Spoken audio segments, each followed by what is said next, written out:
Dear students, today we are going to discuss about oxidation in VLSA, and here we will discuss about thermal oxidation, growth mechanisms, dry and wet oxidation. Dilgrove model we will discuss in the next video, okay? So first of all, what is the principal uses of SiO2 layer in silicon wafer devices? The basic uses are surface passivation, doping barrier, electrical isolation of multi-level metallization, device isolation, component in MOS structure. C നിങ്ങൾ മോസ്ഫെറ്റിൻ്റെ ഒക്കെ structure കണ്ടപ്പോൾ അതിലൊരു SiO2 layer കണ്ടിട്ടുണ്ടായിരിക്കും അല്ലേ? മെയിനായിട്ട് എന്തിനാണ് use ചെയ്യുന്നത് SiO2 layer? അത് dielectric ആയിട്ടാണ് ആക്ട് ചെയ്യുന്നത് അല്ലേ? ഡിവൈസ് ഐസൊലേഷന് വേണ്ടിയിട്ട് നമുക്ക് യൂസ് ചെയ്യാം. സോഴ്സ് ഗേറ്റിൻ്റെ ടെർമിനൽ എടുക്കുമ്പോൾ നിങ്ങൾ SiO2 ലെയർ കണ്ടിട്ടുണ്ടാവും. മോസ്ഫെറ്റ് പഠിച്ചിട്ടില്ലേ? അപ്പോൾ അതുപോലെ ഒക്കെ യൂസ് ചെയ്യുന്ന മെയിനായിട്ടുള്ള യൂസ് എന്ന് പറയുന്നത് SiO2ൻ്റെ അതാണ്. ഒന്നാമത്തെ യൂസ് എന്ന് പറയുന്നത് സർഫസ് പാസിവേഷൻ എന്നാണ്. അതായത് മറ്റുള്ള ഡോപ്പൻസോ അല്ലെങ്കിൽ ബാരിയേഴ്സ് കാരിയേഴ്സോ ആയിട്ടോ റിയാക്ട് ചെയ്യാതിരിക്കാൻ വേണ്ടിയിട്ടാണ് SiO2 ലെയർ നമ്മൾ ഇംപ്ലാന്റ് ചെയ്യുന്നത്. അപ്പോൾ first use is surface passivation. SiO2 layer protects the semi conductor devices from contamination. Semi conductor device നമ്മൾ ഫാബ്രിക്കേറ്റ് ചെയ്ത് കഴിഞ്ഞ് കഴിഞ്ഞാൽ അത് ഒരു കേടുപാടും കൂടാതിരിക്കാൻ വേണ്ടിയിട്ടാണ് നമ്മൾ എന്ത് ചെയ്യുന്നത് SiO2 ലെയർ അതിൻ്റെ മോളിൽ ഇംപ്ലാന്റ് ചെയ്യുന്നത്. അതായത് മറ്റുള്ള ഡോപ്പൻസുമായിട്ടോ കാരിയേഴ്സും ആയിട്ടോ അത് റിയാക്ട് ചെയ്യാൻ പാടില്ല. അപ്പോൾ അതിന് വേണ്ടിയിട്ട് നമ്മൾ എന്ത് ചെയ്യും SiO2ൽ ഒരു പ്രൊട്ടക്ഷൻ കൊടുക്കുകയാണ് ചെയ്യുന്നത്. അപ്പോൾ ഫസ്റ്റ് എന്താ അതിൻ്റെ യൂസ് എന്ന് പറയുന്നത് physical protection of sample and underline devices. It is A dense hard SiO2 layer act as A contamination barrier. Hardness of the SiO2 layer protect the surface from scratches during fabrication process. So നമ്മളൊരു ഡെൻസും അതുപോലെ തന്നെ ഹാർഡായിട്ടുള്ള SiO2 ലെയറാണ് implant ചെയ്യുന്നതെങ്കിൽ അത് ഒരു contamination ബാരിയറായിട്ട് act ചെയ്യും. SiO2 ലെയറിൻ്റെ hardness എന്ത് ചെയ്യുന്നു വെച്ചാൽ സ്ക്രാച്ചസ് ഫാബ്രിക്കേഷൻ പ്രോസസ്സിലുണ്ടാകുന്ന സ്ക്രാച്ചസ് ഇല്ലാണ്ടാക്കും. സ്ക്രാച്ചസിൽ ഇല്ലാണ്ടാക്കുകയല്ല, സ്ക്രാച്ചസിൽ നിന്ന് പ്രൊട്ടക്റ്റ് ചെയ്യും. Usually SiO2 is chemical in nature. To avoid contamination from electrically active contaminants, that is mobile ionic contaminants of the electrically active surface. അപ്പോൾ നിങ്ങൾക്ക് ഈ ഫിഗറിൽ കാണാൻ പറ്റും. സാധാരണ സിലിക്കൺ വേഫർ നമ്മൾ പ്രൊഡ്യൂസ് ചെയ്ത് കഴിഞ്ഞാൽ ഇവിടെ സിലിക്കൺ വേഫർ ഉണ്ട്. അപ്പോൾ അത് പ്രൊഡ്യൂസ് ചെയ്ത് കഴിഞ്ഞാൽ അതിൻ്റെ മുകളിലാണ് എന്ത് ചെയ്യുന്നത് SiO2 ലെയർ ഇംപ്ലാന്റ് ചെയ്യുന്നത്. നിങ്ങൾ മോസ്ഫെറ്റിൻ്റെ സ്ട്രക്ചറിലൊക്കെ ഇങ്ങനെ ഒരു SiO2 ലെയർ കണ്ടിട്ടുണ്ടാവും. മുകളിൽ SiO2 അത് പാസിവേഷൻ ലെയറായിട്ടാണ്. കൂടുതൽ ഫർദർ റിയാക്ഷൻ അൺഡിസൈഡ് ആയിട്ടുള്ള റിയാക്ഷൻ ഒന്നും നടക്കാതിരിക്കാൻ വേണ്ടിയിട്ട് നമ്മൾ കൊടുക്കുന്ന ഒരു പ്രൊട്ടക്റ്റീവ് ലെയറാണ് SiO2 എന്ന് പറയുന്നത്. Second one is doping barrier. In doping need to create holes in the surface layer in which specific dopants are introduced into the exposed wafer surface through diffusion or ion implantation. അതായത് നമ്മളിപ്പോൾ ഇവിടെ ഈ ഒരു ഡയഗ്രത്തിൽ മോൾ SiO2ൻ്റെ layer കാണുന്നില്ല. അപ്പോൾ ചില സമയത്ത് നമുക്ക് സോഴ്സിൻ്റെ ഡ്രെയിനിൻ്റെ കണക്ഷൻ എടുക്കണമെങ്കിൽ നമ്മൾ എന്ത് ചെയ്യും, ഒരു പെർട്ടിക്കുലർ ഏരിയയിൽ മാത്രമാണ് സോഴ്സും ഡ്രെയിനും. നിങ്ങൾ മോസ്ഫെറ്റിൻ്റെ സ്ട്രക്ചർ പഠിച്ചപ്പോൾ അതിൽ കണ്ടിട്ടുണ്ടായിരിക്കും. അപ്പോൾ ഏത് ഏരിയയിലാണോ നമ്മൾ ഡിഫ്യൂഷൻ സോഴ്സും ഡ്രെയിനും കണക്ഷൻ എടുക്കേണ്ടത്, അല്ലെങ്കിൽ സോഴ്സിനെ ഡിഫ്യൂസ് ചെയ്യേണ്ടത്, ഡ്രെയിന് ഡിഫ്യൂസ് ചെയ്യേണ്ടത്, സോഴ്സും ഡ്രെയിനും എങ്ങനെയാണ് ഡിഫ്യൂസ് ചെയ്യുന്നത്, പെർട്ടിക്കുലർ ഡോപ്പൻസ് ആ ഒരു പെർട്ടിക്കുലർ പോർഷനിൽ സോഴ്സും ഡ്രെയിനും എവിടെയാണോ അവിടത്തേക്ക് മാത്രമായിട്ട് ഡോപ്പൻസ് ഡിഫ്യൂസ് ചെയ്യുകയാണ് ചെയ്യുന്നത് അല്ലേ. അപ്പോൾ ബാക്കിയുള്ള ലെയേഴ്സിലൊന്നും അത് പാടില്ല, ഈ ഡിഫ്യൂഷൻ നടക്കാൻ പാടില്ല, ഡോപ്പിംഗ് നടക്കാൻ പാടില്ല. അങ്ങനെയാകുമ്പോൾ ബാക്കിയുള്ള ഭാഗങ്ങളിൽ SiO2 കൊണ്ട് പ്രൊട്ടക്റ്റ് ചെയ്യും. നമുക്ക് ആവശ്യമുള്ള സോഴ്സിൻ്റെയും ഡ്രെയിനിൻ്റെയും ഏരിയയിൽ മാത്രം നമ്മൾ ഡിഫ്യൂഷൻ നടത്തിയാൽ മതി. അപ്പോൾ അങ്ങനെ SiO2 ലെയർ എന്തായിട്ട് ആക്ട് ചെയ്യും, ഡോപ്പിംഗ് ബാരിയറായിട്ട് ആക്ട് ചെയ്യും. That is in doping need to create holes in a surface layer in which specific dopants are introduced into the exposed wafer surface through diffusion or ion implantation. SiO2 on silicon wafer block the dopants from reacting silicon surface. All dopants have a slower rate of movements in SiO2 compared to silicon. Relatively thin layer of SiO2 is required to block the dopants from reaching that is silicon. SiO2 process a similar thermal expansion coefficient with silicon. See, നിങ്ങൾക്ക് ഇവിടെ ഒരു diagram കാണിക്കുന്നുണ്ട്. അതിൽ ഡോപ്പൻസ് diffuse ചെയ്യിക്കുന്ന ഇതാണ് ആരോ മാർക്കായിട്ട് കാണിച്ചിരിക്കുന്നത്. അപ്പോൾ അതിൽ ഡോപ്പൻസ് ആകെ ആഡ് ചെയ്യേണ്ട പോർഷൻ എന്ന് പറയുന്നത് സെൻട്രലിലുള്ള പോർഷനിൽ മാത്രമാണ്. സെൻട്രലിൽ ഒരു കട്ടായിട്ട് ഗ്രൂവായിട്ട് കാണിച്ചിട്ടില്ല താഴോട്ടേക്കായിട്ട്, ആ ഭാഗത്ത് മാത്രമാണ് ഡോപ്പൻസ് ഡിഫ്യൂസ് ചെയ്യുന്നത്. ബാക്കിയുള്ള ഭാഗത്തൊന്നും ഡോപ്പൻറ്റ് വേണ്ട. അപ്പോൾ ഇവിടെ നിങ്ങൾക്ക് തിക്കായിട്ടുള്ള ഒരു SiO2 ലെയർ മുകളിൽ കാണുന്നുണ്ട് അല്ലെങ്കിൽ ഗ്രേ കളറിൽ, ആ ഭാഗത്ത് എന്ത് ചെയ്യില്ല, ഡോപ്പൻറ്റ് ഡിഫ്യൂസ് ആവില്ല. ബാക്കിയുള്ള ഗ്രൂവായിട്ട് കാണിച്ചിരിക്കുന്ന താഴോട്ടേക്ക് വന്നിരിക്കുന്ന പോർഷൻസിൽ മാത്രമേ എന്തുണ്ടാവുള്ളൂ, ഡിഫ്യൂഷൻ നടക്കുകയുള്ളൂ. അതാണ് പറഞ്ഞത്. അതെങ്ങനെയാണ് പോസിബിൾ ആകുന്നതെന്ന് വെച്ചാൽ SiO2ൻ്റെ തിൻ ലെയറിനെ തന്നെ എന്ത് ചെയ്യാൻ പറ്റും, ഡോപ്പൻസിനെ ബ്ലോക്ക് ചെയ്യാൻ പറ്റുമെന്നാണ് ഉദ്ദേശിക്കുന്നത്. അപ്പോൾ ഒരു തിൻ ലെയർ ഓഫ് SiO2 നമ്മൾ ഇംപ്ലാന്റ് ചെയ്താൽ മതി. അപ്പോൾ തന്നെ നമുക്ക് ഡോപ്പൻസ്, അൺഡിസൈഡ് ആയിട്ടുള്ള ഡോപ്പൻസിനെ ബ്ലോക്ക് ചെയ്യാൻ പറ്റും. അതെന്തുകൊണ്ടാണ്? കാരണം ഡോപ്പൻസ് എന്ന് പറയുന്നത് ഇമ്പ്യൂരിറ്റി അയൺസോ അല്ലെങ്കിൽ വേറെ ഫോസ്ഫറസോ ബോറോണോ എന്ത് വേണമെങ്കിലും ആവാം. ഈ ഡോപ്പൻസിൻ്റെ റേറ്റ് ഓഫ് മൂവ്മെൻറ്റ് എന്ന് പറയുന്നത് SiO2 ലെയറിൽ വളരെ സ്ലോ ആണ് കമ്പയർഡ് ടു സിലിക്കൺ. അങ്ങനെയാണ് അതിൻ്റെ മൂവ്മെൻറ്റ് ഡിഫ്യൂഷൻ സ്റ്റോപ്പ് ആവുന്നത്. Okay. Third use is surface dielectric. That is, SiO2 is a dielectric, does not conduct electricity under normal circumstances. So നിങ്ങൾ പഠിച്ചിട്ടുണ്ടാകും SiO2 dielectric material ആണ്. നിങ്ങൾ structure, മോസ്ഫെറ്റിൻ്റെ structure പഠിക്കുമ്പോൾ പഠിച്ചിട്ടുണ്ടാകും SiO2 is a dielectric layer. അപ്പോൾ SiO2 ഇലക്ട്രിസിറ്റീനെ ഒന്നും conduct ചെയ്യില്ല സാധാരണ സർക്കംസ്റ്റാൻസസിൽ. So SiO2 prevents shorting of metals to underlying metal oxide layer. And it must be continuous. No holes or voids should be there in the SiO2 layer, thick enough to protect induction. If too thin, SiO2 layer, electrical charge in metal layer cause a build-up charge in the wafer surface, cause shorting, and a thick enough oxide to avoid induction called field oxide. So ഒരു SiO2 ലെയറിന് ഒരു പ്രോപ്പറായിട്ടുള്ള thickness ഉണ്ടായിരിക്കണം. Thin layer ആയാലും ഡോപ്പൻസ് diffuse ചെയ്യുന്നത് thin layer ആയി കഴിഞ്ഞ് കഴിഞ്ഞാലും അതെന്ത് ചെയ്യും, ഡിഫ്യൂസ് ചെയ്യുന്നത് തടയും. അൺഡിസൈഡ് ആയിട്ടുള്ള ഡോപ്പൻസിന് ഡിഫ്യൂസ് ചെയ്യുന്നത് തടയും. പക്ഷേ വളരെ തിന്നായി കഴിഞ്ഞാൽ അതിന് ഡിഫക്റ്റ് ഉണ്ടാവും. അതുപോലെ തന്നെ എന്തായിരിക്കണം, ഒരു പ്രോപ്പർ തിക്നെസ് എപ്പോഴും ഉണ്ടായിരിക്കണം. അല്ലെങ്കിൽ വേറെ എന്തെങ്കിലും രീതിയിലുള്ള കെമിക്കൽ സ്ട്രക്ചർ അവിടെ ഫോം ചെയ്യും. അതാണ് ഈ സ്ലൈഡിൽ പറഞ്ഞിരിക്കുന്നത്. Next, fourth use is device dielectric.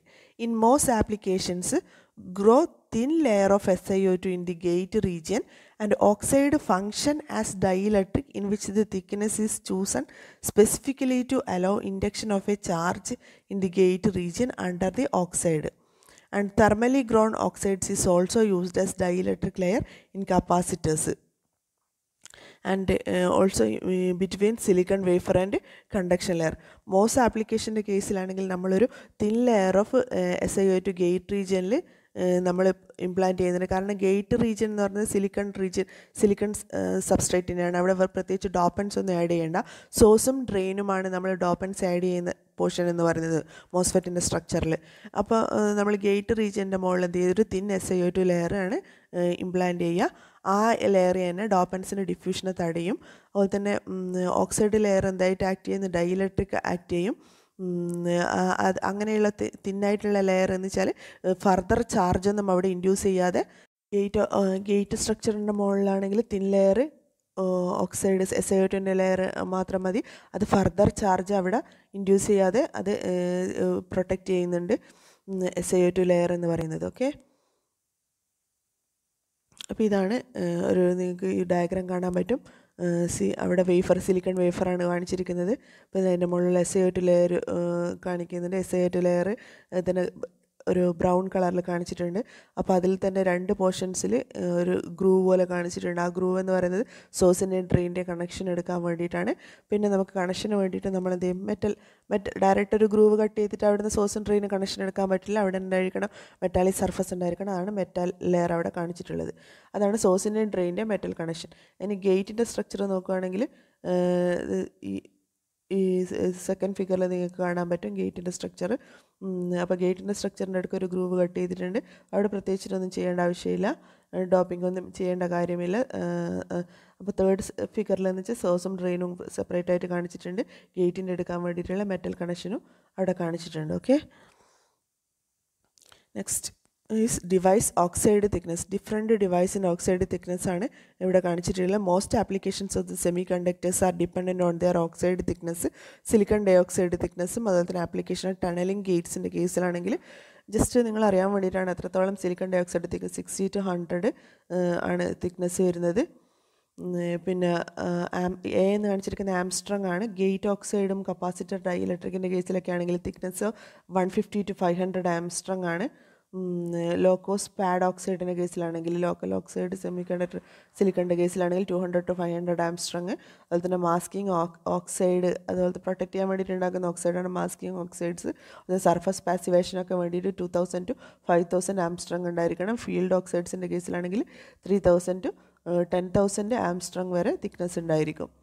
Silicon has a great affinity for oxygen. Also, it is very simple to oxidize silicon, and it can be done by various methods. For example, by boiling silicon in nitric acid, an oxide layer can be formed. This is termed as chemical oxidation. So, silicon dioxide ഉണ്ടാക്കാൻ സിലിക്കണും ഓക്സിജനും തമ്മിൽ great affinity ഉള്ളതാണ് silicon ഓക്സിജനോട്. അപ്പോൾ അത് വേഗം എളുപ്പത്തിൽ സിലിക്കണും ഓക്സിജനും react ചെയ്യും. അതായത് സിലിക്കണിനെ ഓക്സിജൻ വേഗം ഓക്സിഡൈസ് ചെയ്യും. അപ്പോൾ ഡിഫറെൻറ്റ് മെത്തേഡ്സ് യൂസ് ചെയ്യുന്നുണ്ട് നമ്മൾ. അപ്പോൾ ഫസ്റ്റ് ഒരു മെത്തേഡ് കെമിക്കൽ ഓക്സിഡേഷനാണ്. അപ്പോൾ അതിൻ്റെ കേസിലാണെങ്കിൽ നമ്മൾ എന്താ ചെയ്യുക, സിലിക്കണിനെ എന്ത് ചെയ്യും, നൈട്രിക് ആസിഡിൽ ബോയിൽ ചെയ്യും. അപ്പോൾ അതിൽ നൈട്രിക് ആസിഡ് എന്ന് പറയുന്നത് ഓക്സൈഡ് ലെയർ, നൈട്രിക് ഓക്സൈഡിൻ്റെ കേസിലാണെങ്കിൽ ഓക്സൈഡ് ലെയർ സിലിക്കണും അതിൻ്റെ അകത്തുള്ള ഓക്സിജനും കൂടി റിയാക്ട് ചെയ്തിട്ട് oxide silicon dioxide layer form ചെയ്യും. അതാണ് കെമിക്കൽ ഓക്സിഡേഷനിൽ ചെയ്യുന്നത്. Another method is by taking silicon as anode and a noble metal as cathode in an electrolytic bath. This process is anodic oxidation. ഈ anodic oxidation കേസിലാണെങ്കിൽ ഒരു ആനോഡും കാത്തോഡും ഉണ്ടായിരിക്കും. എന്നിട്ട് react ചെയ്തിട്ടാണ് silicon dye oxide വേറൊരു നോബിൾ മെറ്റലായിരിക്കും കാത്തോഡായിട്ട് എടുക്കുന്നത്. അവരാണ് നമ്മൾ ഒരു ഇലക്ട്രോലൈറ്റിക് സൊല്യൂഷനിൽ അത് ഡിപ്പ് ചെയ്ത് വെച്ചിട്ട് സിലിക്കണും മെറ്റലും നമ്മൾ റിയാക്ട് ചെയ്തിട്ടാണ് സിലിക്കൺ ഡയോക്സൈഡ് ഉണ്ടാകുന്നത്. ആ പ്രോസസ്സിനാണ് എന്താ പറയുന്നത്, ആനോഡിക് ഓക്സിഡേഷൻ എന്ന് പറയുന്നത്. മോസ്റ്റ് ഇമ്പോർട്ടൻറ്റ് ഓക്സിഡേഷൻ ടെക്നിക്ക് എന്ന് പറയുന്നത് തെർമൽ ഓക്സിഡേഷനാണ്. നമ്മളിവിടെ പഠിക്കാൻ പോകുന്നത് തെർമൽ ഓക്സിഡേഷൻ. ആ ടെമ്പറേച്ചറിൻ്റെ കൺട്രോളിൽ വെച്ചിട്ട് ഓക്സിഡേഷൻ നടത്തുന്നതാണ് തെർമൽ ഓക്സിഡേഷൻ എന്ന് പറയുന്നത്. Of all the oxides grown on silicon, the quality of thermal oxide is best and hence it is widely used one in VLSI technology. So thermal ഓക്സിഡേഷനാണ് ഏറ്റവും best quality ആയിട്ടുള്ള silicon dioxide provide ചെയ്യുന്നത്. Principle of thermal oxidation is very simple. Take a silicon sample, put inside a furnace, raise the temperature of the furnace and allow either oxygen or water vapor to flow, and silicon will react either with oxygen or water vapor to form silicon dioxide. അപ്പോൾ നിങ്ങൾ അതിൻ്റെ definition എന്ന് പറയുന്നത് thermal oxidation എന്ന് പറയുമ്പോൾ നമ്മൾ silicon wafer, നമ്മൾ ഇതിനു മുമ്പ് ഹൈ പ്യൂരിറ്റി സിലിക്കൺ വേഫർ ഉണ്ടാക്കി. അപ്പോൾ ഈ വേഫേഴ്സിനെ നമ്മൾ എന്ത് ചെയ്യും, ഒരു ഫർണസിലേക്ക് ഇൻട്രൊഡ്യൂസ് ചെയ്യും. അത് സിലിക്കൺ ബോട്ടായിട്ടാണ് അങ്ങനെയാണ് പറയുക, നമ്മൾ സിലിക്കൺ ബോട്ടായിട്ട് ഇൻട്രൊഡ്യൂസ് ചെയ്യും. ജസ്റ്റ് ഡിഫറെൻറ്റ് സിലിക്കൺ വേഫേഴ്സ് ഇങ്ങനെ ഇൻട്രൊഡ്യൂസ് ചെയ്യും. അപ്പോൾ ആ ഫർണസിൻ്റെ ടെമ്പറേച്ചർ എന്ന് പറയുന്നത് ഹൈ ടെമ്പറേച്ചർ ആയിരിക്കും. ഏകദേശം ഒരു 1000 ഡിഗ്രി സെൽഷ്യസ് റേഞ്ച് വരെ ടെമ്പറേച്ചർ ഉണ്ടായിരിക്കും. അപ്പോൾ ആ ഫർണസിനുള്ളിൽ ഈ സിലിക്കൺ ബോട്ട് അല്ലെങ്കിൽ സിലിക്കൺ വേഫേഴ്സ് ഇൻട്രൊഡ്യൂസ് ചെയ്യുമ്പോൾ തന്നെ അതിലേക്ക് ഒന്നുകിൽ നമ്മൾ ഡ്രൈ ഓക്സിജൻ ഇൻട്രൊഡ്യൂസ് ചെയ്യും, അല്ലെങ്കിൽ വാട്ടർ വേപ്പർ ഇൻട്രൊഡ്യൂസ് ചെയ്യും. എന്നിട്ട് ആ ഒരു ടെമ്പറേച്ചറിൽ ഈ സിലിക്കണും ഈ ഓക്സിജനും കൂടി റിയാക്ട് ചെയ്തിട്ടാണ് സിലിക്കൺ ഡൈ ഓക്സൈഡ് ഉണ്ടാവുന്നത്. ഓക്കെ, അപ്പോൾ അതിന് രണ്ടായിട്ട് മെയിനായിട്ട് ക്ലാസിഫൈ ചെയ്തിട്ടുണ്ട്. അതിന് മുമ്പ് thermal oxidation mechanism, that is chemical reaction of thermal oxide growth is silicon, solid silicon will react with oxygen gas, it will produce silicon dioxide solid. So oxidation temperature is 900 to 1200 degrees Celsius. ചില കേസിൽ 1000 degree Celsius വരെ furnace വെക്കാം. In between ഈ range ആയിരിക്കും temperature 900 to 1200 degree Celsius. Oxidation means silicon wafer placed in a heater chamber and then it will be exposed to oxygen gases. So oxidation പ്രോസസ്സിൽ അതാണ് ചെയ്യുന്നത്. Silicon wafers ഉണ്ടായിരിക്കും, different silicon wafers എടുക്കും. ഒരെണ്ണം മാത്രമല്ല, കുറേ സിലിക്കൺ വേഫേഴ്സ് എടുക്കും. അതൊരു ഹീറ്റഡ് ചാമ്പർ, അതാണ് ഫർണസ് എന്ന് ഉദ്ദേശിക്കുന്നത്. ആ ഫർണസിൽ പ്ലേസ് ചെയ്യും, അതുപോലെ തന്നെ എന്നിട്ട് ഓക്സിജൻ ഗ്യാസുമായിട്ട് എക്സ്പോസ് ചെയ്യും. ഓക്കെ, ഇത്രയാണ് ഓക്സിഡേഷൻ പ്രോസസ്സിൽ, തെർമൽ ഓക്സിഡേഷൻ പ്രോസസ്സിൽ നടക്കുന്നത്. അപ്പം മെയിനായിട്ട് 2 ക്ലാസിഫിക്കേഷനാണ്, dry oxidation and wet oxidation. Dry ഓക്സിഡേഷനിൽ എന്താണ് reaction, silicon will react with oxygen and it will produce silicon dioxide and it takes place at a temperature about 1200 degree Celsius. അത് 1000 degree Celsius ആവാൻ ചില text ബുക്കിൽ അങ്ങനെയും കൊടുത്തിട്ടുണ്ട്, 1000 degree Celsius അല്ലെങ്കിൽ 1200 degree Celsius. Okay, പിന്നെ ഇതിൻ്റെ കേസിൽ ഡ്രൈ ഓക്സിഡേഷൻ്റെ കേസിലാണെങ്കിൽ സിലിക്കൺ ഡൈ ഓക്സൈഡ് ഉണ്ടാകുന്ന ഗ്രോത്ത് റേറ്റ് എന്ന് പറയുന്നത് ലോവർ ആണ്, ബട്ട് ബെറ്റർ ക്വാളിറ്റി സിലിക്കൺ ഡൈ ഓക്സൈഡാണ് ഡ്രൈ ഓക്സിഡേഷൻ പ്രൊഡ്യൂസ് ചെയ്യുന്നത്. And it will used to grow thin oxide layer like gate oxide, pad oxide and screen oxide. So gate ഓക്സൈഡിനും pad ഓക്സൈഡിന് screen ഓക്സൈഡിന് വേണ്ട സിലിക്കൺ ഡൈ ഓക്സൈഡാണ് ഡ്രൈ ഓക്സിഡേഷൻ പ്രൊഡ്യൂസ് ചെയ്യുന്നത്. അതുപോലെ തന്നെ അത് ഡ്രൈ ഓക്സിഡേഷൻ നടക്കാൻ വേണ്ടിയിട്ട് ഓൾമോസ്റ്റ് 2 hours വരെ എടുക്കും. ടൈം കൺസ്യൂമിംഗ് ആയിട്ടുള്ള പ്രോസസ്സാണ്. Next is wet oxidation. Wet ഓക്സിഡേഷൻ്റെ കേസിലാണ് silicon will react with water vapour. That is what is given is 2H2O. Si plus 2H2O gives SiO2 plus 2H2. That is water wet എന്ന് പറയുമ്പോൾ നനവ് എന്നല്ല ഉദ്ദേശിക്കുന്നത്. അപ്പോൾ വാട്ടർ വേപ്പറിൻ്റെ പ്രസൻസിലാണ് ഓക്സിഡേഷൻ നടക്കുന്നത്. അതുകൊണ്ടാണ് ഇവിടെ Si plus 2H2O എന്ന് എടുത്തത്. ഡ്രൈ ഓക്സിഡേഷൻ്റെ കേസിലാണെങ്കിൽ ഡ്രൈ ഓക്സിജനാണ് എടുക്കുന്നത്. Okay, wet oxidation takes place at a temperature between 900 and 1000 degrees Celsius and it has got a higher growth rate but it will produce poor quality of silicon dioxide comparing to dry oxidation, and the time taken for this oxidation is 12 minutes. That is, time consumption is less, and it is used to grow thick oxide layer called field oxide, like masking oxide, locose oxide, blanket field oxide, etc. Local oxide of silicon ആണ് ലോക്കോസ് oxide എന്ന് പറയുന്നത്. അപ്പോൾ ഇത്രയാണ് ഡ്രൈയും wet ഓക്സൈഡും തമ്മിലുള്ള comparison. അത് വളരെ important ആണ്. ഒന്നിൽ വാട്ടർ വേപ്പറാണ് യൂസ് ചെയ്യുന്നത്, മറ്റേതിൽ ഡ്രൈ ഓക്സിജനാണ് യൂസ് ചെയ്യുന്നത്. അപ്പോൾ രണ്ടിൻ്റെ ടെമ്പറേച്ചർ ഏകദേശം സെയിം ആണ്, 1000 degrees Celsius ആണ്. ബട്ട് രണ്ടിനും ടൈം കൺസംഷൻ എന്ന് പറയുന്നത് ഡ്രൈ ഓക്സിഡേഷനാണ് 2 hours എടുക്കുകയാണെങ്കിൽ വെറ്റ് ഓക്സിഡേഷന് 12 minutes ആണ് യൂസ് ചെയ്യുന്നത്.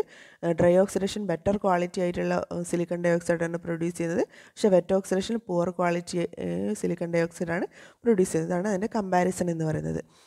തെർമൽ സിലിക്കൺ ഓക്സിഡേഷൻ മെത്തേഡ്സിൻ്റെ ഡയഗ്രാംസ് ആണ് കാണിച്ചിരിക്കുന്നത്. അപ്പോൾ ഡ്രൈ ഓക്സിഡേഷൻ ഉണ്ട്, വെറ്റ് ഓക്സിഡേഷൻ ഉണ്ട്, അതുപോലെ തന്നെ പൈറോജനിക് ഓക്സിഡേഷനും ഇവിടെ കാണിച്ചിട്ടുണ്ട്. അപ്പോൾ അതിൽ നമുക്ക് നോക്കാം. ഡ്രൈ ഓക്സിഡേഷൻ്റെ കേസിലാണെങ്കിൽ നമുക്കറിയാം ഡ്രൈ ഓക്സിജനായിട്ടാണ് റിയാക്ട് ചെയ്യുന്നത്. അപ്പോൾ ഇവിടെ ഒരു ഫർണസ് നിങ്ങൾക്ക് കാണാൻ കഴിയുന്നുണ്ട്. ഫർണസ് എന്ന് എഴുതി കാണിച്ചിട്ട് അതിനുള്ളിൽ ഒരു ലൈനായിട്ട് കാണിച്ചിരിക്കുന്നതാണ് സിലിക്കൺ വേഫേഴ്സ്. അത് സിലിക്കൺ ബോട്ട് എന്നാണ്. ഒന്നിൽ കൂടുതൽ വേഫേഴ്സ് കാണും. നമ്മൾ വേഫേഴ്സ് എന്ന് പറഞ്ഞാൽ തിന്നായിട്ടുള്ള നേരിയ സിലിക്കൺ സ്ട്രക്ചറാണ്. ഒരു ഡിസ്ക് ടൈപ്പ് പോലെയുള്ള നേരിയ പ്ലേറ്റ് പോലെയുള്ള സ്ട്രക്ചറാണ് silicon wafer, high quality silicon എന്ന് പറയുന്നത്. അപ്പോൾ അത് ഈ ഫർണസിൽ വെക്കും. ഫർണസിനത് നമ്മൾ ഹീറ്റ് ചെയ്യും. 1000 degree to 200 degrees Celsius വരെ ഹീറ്റ് ചെയ്യും. അപ്പോൾ അതേ സമയം തന്നെ നമ്മൾ എന്ത് കൊടുക്കണം? ഓക്സിഡേഷന് വേണ്ടിയിട്ട് ഓക്സിജനും നൈട്രിക് ആസിഡും പ്രൊവൈഡ് ചെയ്യുന്നുണ്ട്. ഓക്സിജൻ ആൻഡ് പർജ് നൈട്രജനും കൂടി നമ്മൾ പ്രൊവൈഡ് ചെയ്യുന്നുണ്ട്. അതിൻ്റെ പ്രസൻസിലാണ് ഈ ഓക്സിഡേഷൻ നടക്കുന്നത്. അപ്പോൾ ഓക്സിഡേഷൻ നടത്തിയതിന് ശേഷം ഇത് സിലിക്കൺ ഡൈ ഓക്സൈഡ് പ്രൊഡ്യൂസ് ചെയ്യപ്പെടുന്നുണ്ട്. അതാണ് ഒന്നാമത്തെ കേസിൽ. വെറ്റ് ഓക്സിഡേഷൻ്റെ കേസിൽ നിങ്ങൾക്ക് എന്ത് കാണാൻ പറ്റും? ഓക്സിജനും പർജ് നൈട്രജനും പർജ് ഗ്യാസായ നൈട്രജനും കൂടി പ്രൊവൈഡ് ചെയ്യുന്നുണ്ട്. ഫർണസിൽ അതുപോലെ തന്നെ സിലിക്കൺ വേഫർ ബോട്ട് ഉണ്ട്, ഒരുപാട് സിലിക്കൺ വേഫേഴ്സ് ഉണ്ട്.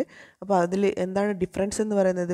ഡ്രൈ ഓക്സിഡേഷനിൽ നിന്ന് നമ്മൾ എന്ത് ചെയ്യണമെന്ന് വെച്ചാൽ വാട്ടർ വേപ്പറാണ് കൊടുക്കേണ്ടത്. അപ്പോൾ അതിന് വേണ്ടിയിട്ടുള്ളൊരു ഹീറ്റിംഗ് മാൻറ്റിലാണ് ഇവിടെ കാണിച്ചിരിക്കുന്നത്. അതിൽ വാട്ടർ ഉണ്ടായിരിക്കും. അത് ഹീറ്റ് ചെയ്യുന്ന അതിൻ്റെ ഹീറ്ററും അതിനോട് തന്നെ അസോസിയേറ്റ് ചെയ്തിട്ടുണ്ട്. അത് ഹീറ്റ് ചെയ്യുമ്പോൾ വാട്ടർ വേപ്പർ പ്രൊഡ്യൂസ് ചെയ്യുമ്പോൾ ആ വാട്ടർ വേപ്പർ എന്ത് ഈ ഫർണസിലേക്ക് ഇൻലെറ്റായിട്ട് കൊടുക്കുന്നുണ്ട്. അപ്പോൾ അതിൻ്റെ പ്രസൻസിലാണ് ഇവിടെ ഓക്സിഡേഷൻ നടക്കുന്നത്. ഓക്കെ, അപ്പോൾ ഇതാണ് 2 ടൈപ്പ് ഓക്സിജൻ. അതുകൂടാതെ ഒരു പൈറോജനിക് ഓക്സിഡേഷനും കൂടിയുണ്ട്. പൈറോജനിക് ഓക്സിഡേഷൻ്റെ കേസിൽ നമ്മൾ ഇതിന് മുമ്പേ എടുത്ത് വെറ്റ് ഓക്സിഡേഷൻ്റെ കേസിലാണെങ്കിൽ വാട്ടർ കൊടുത്തിട്ട് വാട്ടർ ബോയിൽ ചെയ്തിട്ട് വാട്ടർ വേപ്പർ പ്രൊഡ്യൂസ് ചെയ്യുന്നുണ്ട്. പക്ഷേ പൈറോജനിക് ഓക്സിഡേഷൻ്റെ കേസിലാണെങ്കിൽ എല്ലാം എന്താണ്?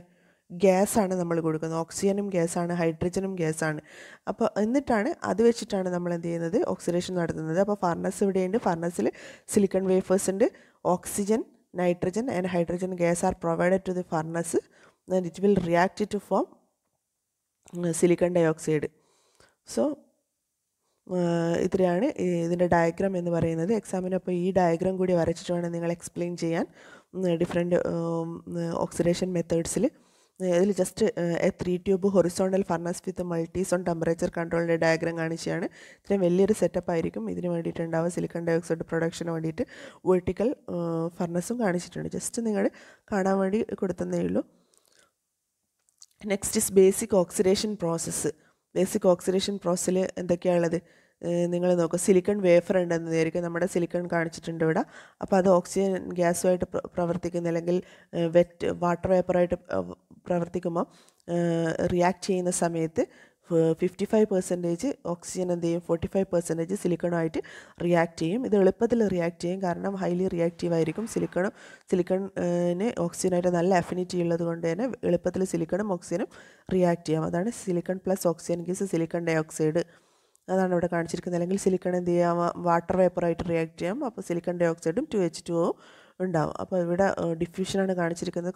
അതായത് ഓക്സിജൻ എടുക്കുന്ന അറ്റ്മോസ്ഫിയർ ഓക്സിജൻ്റെ കോൺസെൻട്രേഷൻ കൂടുതലാണ്. അപ്പോൾ ഡിഫ്യൂഷൻ കോൺസെൻട്രേഷൻ കൂടുതലുള്ള ഭാഗത്ത് നിന്ന് കോൺസെൻട്രേഷൻ കുറവുള്ള ഭാഗത്തേക്ക് ഡിഫ്യൂഷൻ നടക്കും.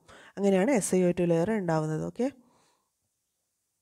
So oxidation by inward diffusion of oxidant through a growing oxide to the interface. ഇവിടെ SiO2 ലെയർ കാണിച്ചിട്ടുണ്ട്, സിലിക്കൺ സബ്സ്ട്രേറ്റ് ഉണ്ട്, ഒറിജിനൽ സിലിക്കൺ ഇൻ്റർഫേസ് കാണിച്ചിട്ടുണ്ട്, SiO2 സർഫസ് കാണിച്ചു. അതായത് സിലിക്കണും ഓക്സിജനും റിയാക്ട് ചെയ്തതിന് ശേഷം സിലിക്കൺ ഡയോക്സൈഡ് ഫോം ചെയ്ത് കഴിഞ്ഞാൽ സർഫസിൽ ഇങ്ങനെയാണ് സിലിക്കൺ ഡയോക്സൈഡ് ഉണ്ടാവുക എന്നുള്ള കാണിച്ചിരിക്കുകയാണ് ചെയ്യുന്നത്. Okay, that's all about this topic. Thank you.